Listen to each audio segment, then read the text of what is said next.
Unahin natin si Dr. Love, Brother June Banaang. Thank you, Mama Carla.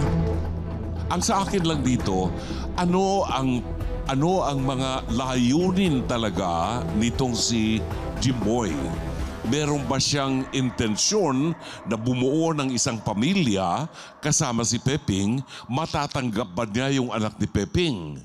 No? Kasi sa sitwasyon ni Peping, aminin natin ang katotohanan, medyo lugi ng konti physically si Peping. Kinakailangan ng mas dagdag na pag-aalaga at pag-unawa sa kanyang katayuan.